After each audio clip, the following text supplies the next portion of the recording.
मसीह के जलाली और बाबरकत नाम में तमाम देखने और सुनने वालों को मेरी तरफ से सलाम। मैं Aamir Javed voice of God Pentecostal church से फिर आपकी खिदमत में हाजिर हूँ और उम्मीद करता हूँ जो मत्ती की अंजील की सीरीज़ को शुरू किया है आप ज़रूर इस कलाम को सुन रहे हैं और दूसरों को शेयर कर रहे हैं और इस कलाम से खुदा की बरकत को हासिल कर रहे हैं। मत्ती की अंजील के हमने 27 अबवाब पढ़ लिए हैं।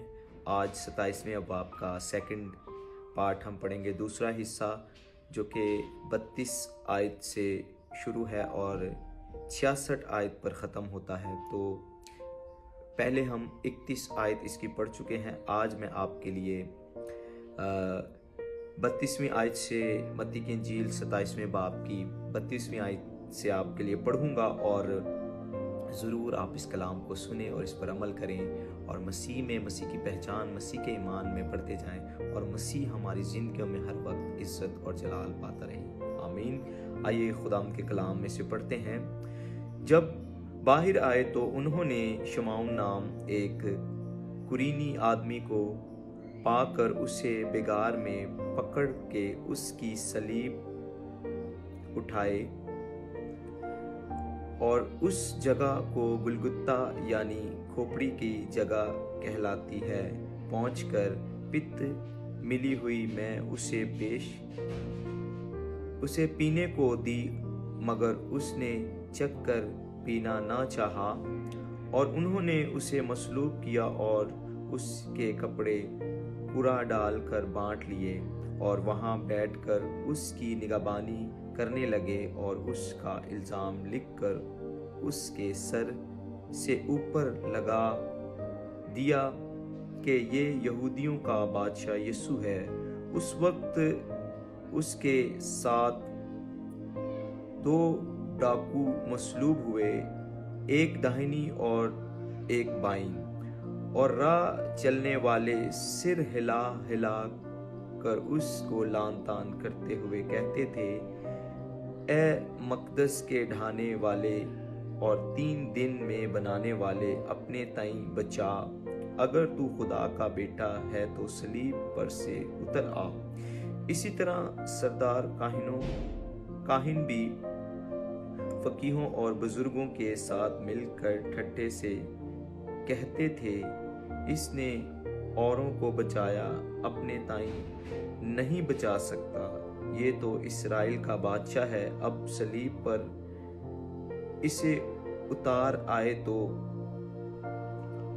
हम इस पर ईमान लाएं। इसने खुदा पर भरोसा किया है, अगर वो इसे चाहता है तो अब इसको छुड़ा ले, क्योंकि इसने कहा था मैं खुदा का बेटा हूँ। इसी तरह डाकू भी जो उसके साथ मसलूब हुए थे उस पर लान तान करते थे और दूसरे पहर से लेकर तीसरे पहर तक तमाम मुल्क में अंधेरा छाया रहा और तीसरे पहर के करीब यीशु ने बड़ी आवाज से चिल्लाकर कहा, एली एली लमा शबक्तनी, यानी ऐ मेरे खुदा तूने मुझे क्यों छोड़ दिया।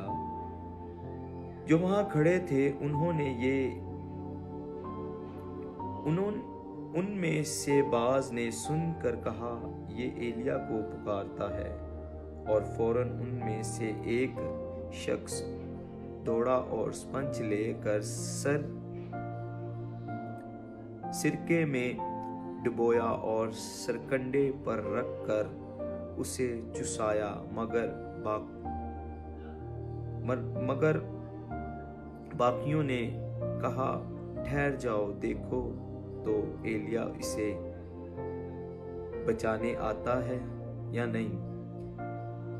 यीशु ने फिर बड़ी आवाज से चिल्लाकर जान दे दी और मकदस का पर्दा ऊपर से नीचे तक फट कर 2 टुकड़े हो गया और जमीन लर्जी और चट्टानें तिड़क गई और कब्रें खुल गई और बहुत से जिस्म उन मुकद्दसों के जो सो गए थे जी उठे और उसके जी उठने के बाद कब्रों से निकलकर مقدس شہر میں گئے اور بہتوں کو دکھائی دیے۔ پس صوبادار اور جو اس کے ساتھ یسوع کی نگہبانی کرتے تھے بھونچال اور تمام ماجرا دیکھ کر بہت ہی ڈر کر کہنے لگے کہ بے شک یہ خدا کا بیٹا ہے۔ اور وہاں بہت سی عورتیں جو گلیل سے یسوع کی خدمت کرتی ہوئی اس کے پیچھے پیچھے آئی تھی دور سے دیکھ رہی تھی۔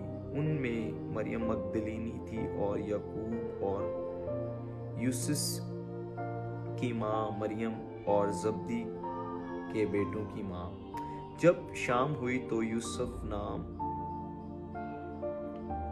امرتیا کا ایک دولت مند آدمی آیا جو خود بھی یسوع کا شاگرد تھا۔ اس نے پلاطس کے پاس جا کر یسوع کی لاش مانگی اور پلاطس نے دینے کا حکم دیا، اور یوسف نے لاش کو لے کر صاف مہم چادر میں لپیٹا اور اپنی نئی قبر میں جو اس نے چٹان میں کھدوائی تھی رکھا۔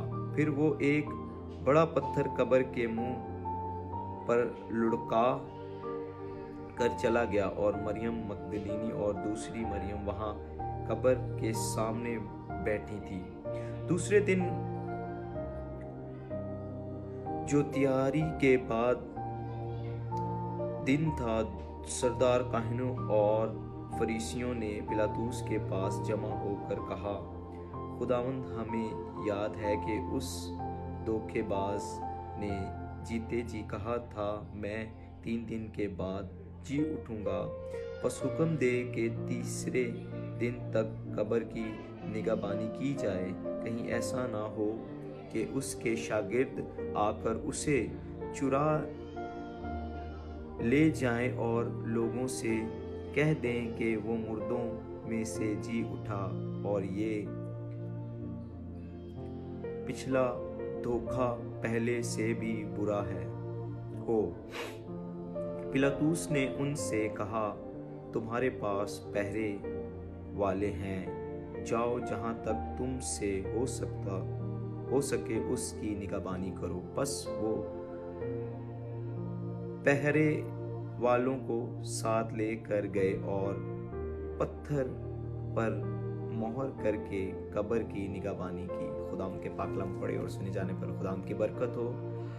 دوسرا چیپٹر ہم کمپلیٹ کر چکے ہیں، اس کا دوسرا پارٹ، تو ہم اگلے چیپٹر کے ساتھ جو اس کا آخری چیپٹر ہے 28واں باب، اس کے بعد جو انجیل کو ہم نے پورا متی کی انجیل کو پڑھ چکے ہیں، آگے ہم مرکز کی انجیل شروع کریں گے۔ خدا ان کے فضل سے آپ ضرور ہمارے ساتھ رہیے گا اور دعاؤں میں یاد رکھیے گا۔ God bless you. خدا آپ کے ساتھ ہو۔ آمین۔